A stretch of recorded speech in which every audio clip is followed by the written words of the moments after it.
In order to discuss the realistic features of gas turbine, let's try to overview of what we learned in lecture note 21.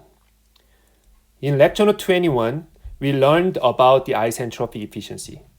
In the isentropic efficiency, we compared the actual work and the ideal work. So for turbines, we define the isentropic efficiency of the turbine, or simply turbine efficiency, as the actual turbine work to the isentropic turbine work. So remember, in the turbine, the ideal work is always more than the actual work. Okay? So the turbine efficiency should be always smaller than 100%. And from the first law of thermodynamics, the actual work can be calculated by the inlet enthalpy minus actual exit enthalpy of the turbine, divided by the isentropic turbine work, which draws the vertical line of the isentropic process in the TS diagram as you see here. Okay. Then we can calculate the isentropic efficiency, isentropic turbine work as the H1 minus the exit enthalpy for the isentropic process, which can be calculated by using the same entropy condition. Typically, the isentropic efficiency of the turbine is in the range of 85% and 95%. Then what about the compressor? How can we define the isentropic efficiency of a compressor? What we learned in lecture note 21 is that still we want to compare the ideal compressor work and the actual compressor work. But because compressor needs work, the ideal compressor work is always smaller than the actual compressor work. So the compressor efficiency should be defined as the isentropic compressor work divided by the actual compressor work. Then the isentropic compressor work can be calculated by the enthalpy at the exit when we go through the isentropic process minus the inlet enthalpy, divided by the enthalpy at the exit following the actual process minus H1. And typical range of the compressor efficiency is in between 80% and 90%. Based on the isentropic efficiencies of the compressor and turbine, what else we should consider the realistic features of the gas turbine? So there are two realistic features that we have to consider when you think about the real operation of gas turbines. The first realistic feature that we have to think about is a pressure drop during heat transfer. Now, there must be a flow inside heat transfer process, like what happens in the combustion chamber, and even when this exhaust gas goes out of the turbine. And as far as we have a certain flow of gas, there must be a certain pressure drop because of friction. So instead of having constant pressure process from 2 to 3, which would happen during the combustion process or heat addition process, in fact, what happens is that pressure, gets slightly decreasing when we flows through the combustion chamber. So the end pressure at 3 should be lower than the pressure at 2. So that is what would happen. Same thing about the 4 to 1. Okay, but in the case, let's say that we have fixed the point at 1, which is quite fixed at the room temperature and quite room atmosphere pressure. So in order to have consider the pressure drop during this exhaust process, the exit pressure at the turbine should be slightly higher than the ideal case. And those pressure drop absolutely adversely affects the performance of the turbine. And another very realistic feature that we have to think about is possible irreversibilities that would happen during the compression and expansion processes. And that is exactly the consistent with what we discussed about the isentropic efficiency. So we have to think about the pressure drop. And also we have to think about the second, the isentropic efficiency of the compressor and the turbine.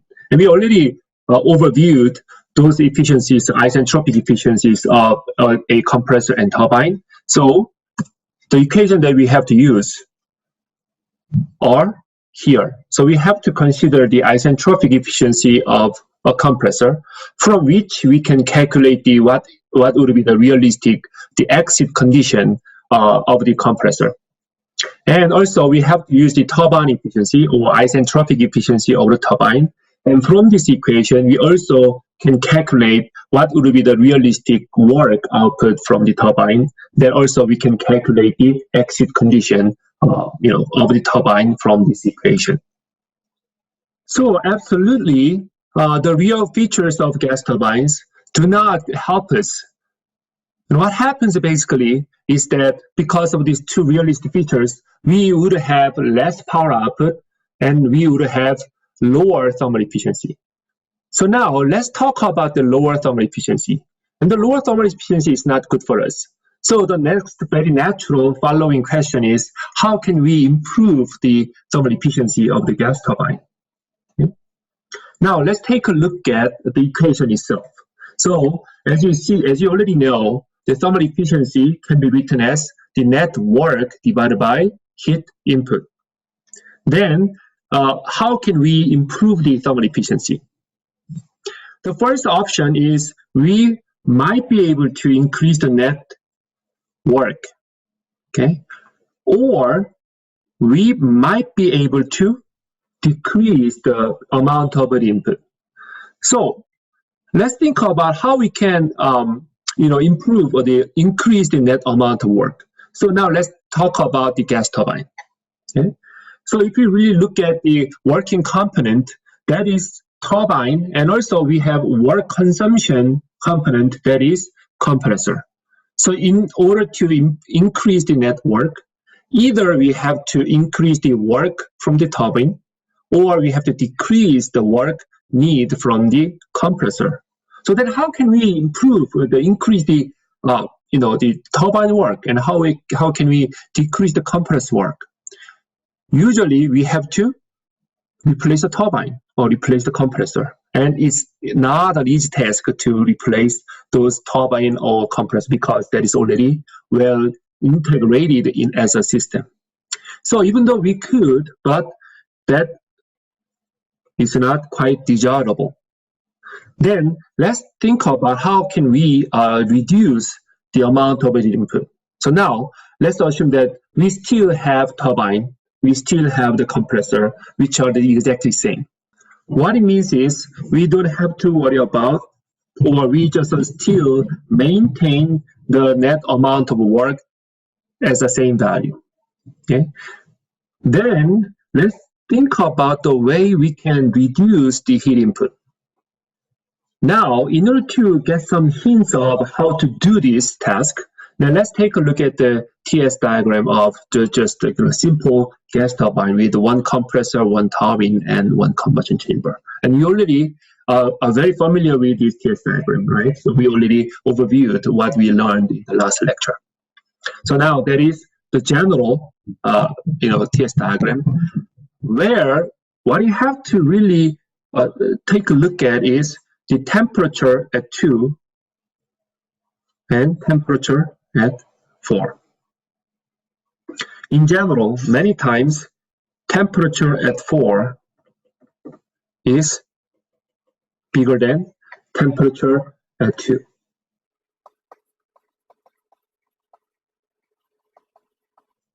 What does it mean?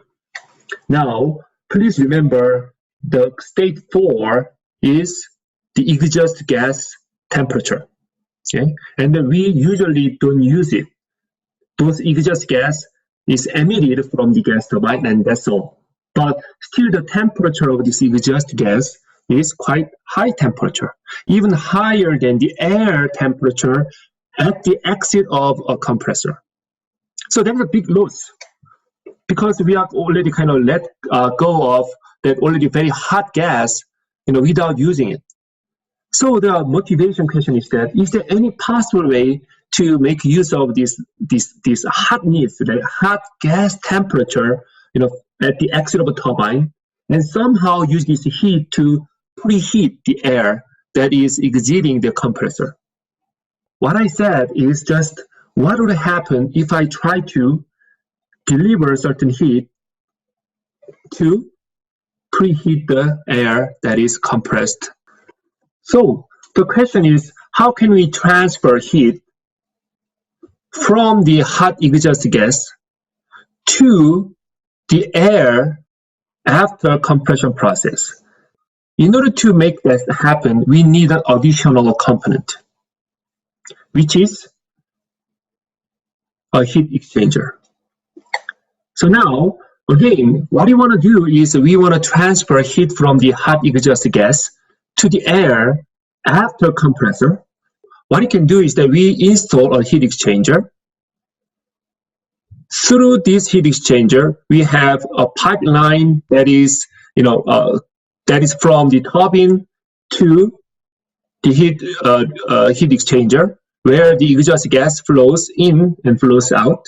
And another, the other end of heat exchanger is connected through the air line after compressor. So, as I said, the temperature of the exhaust gas is already higher than the temperature of pressurized air. Then there must be heat transfer from the exhaust gas to the air inside the heat exchanger. So that is what we really want to do. And by the amount of heat, the heat transfer from the hot exhaust gas to the air, then we can save the amount of heat input that is needed from the combustion chamber. Let me just show this test diagram again, okay, where I want to show how heat should be transferred from the hot exhaust gas to the air. Then why am I saying that we can reduce the amount of heat that we needed to get from the compression process. Okay. So now, as I said, the temperature at 4 is hotter than the temperature at 2. This 4, the hot exhaust gas goes through the regenerator, and from this 4 to 6, we have heat loss from the exhaust gas, and this amount of heat loss directly goes to the compressed air. So now, as a result of heat loss, the temperature of the exhaust gas at the exit or stage 6 should go down to a lower temperature. Okay.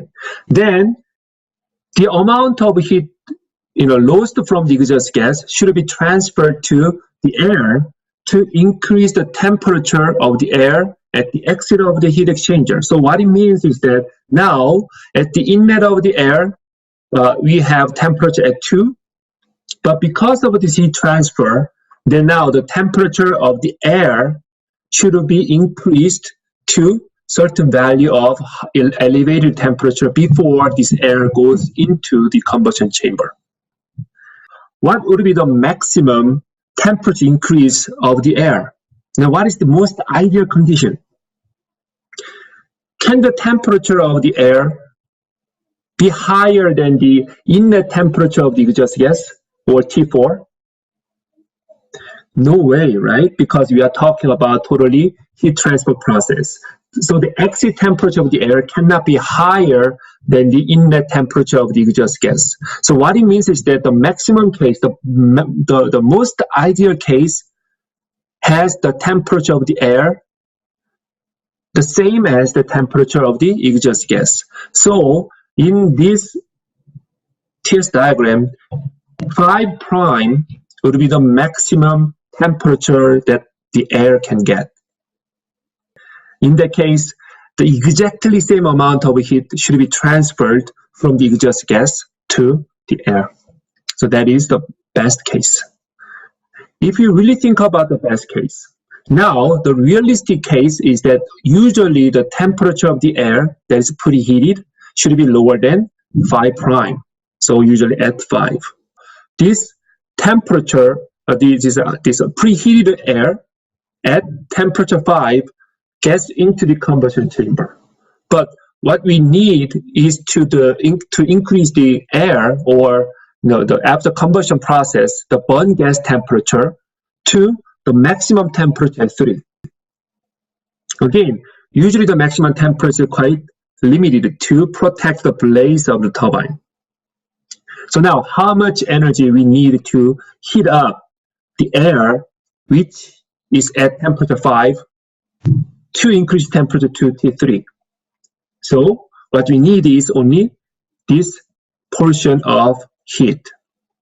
So if you really think about what would happen when you don't have a heat generator, the heat exchanger, and when we do have a heat exchanger, the amount of heat that we need to run this gas turbine is very different. When we don't have a heat exchanger, then we need the energy to increase the temperature from T2 to T3. But if we have a heat exchanger, then the amount of energy that we need is the energy to increase temperature at T5 to T3, which is significantly lower, smaller than the heat amount that we need for the gas turbine without any heat exchanger. And this scheme is called regeneration.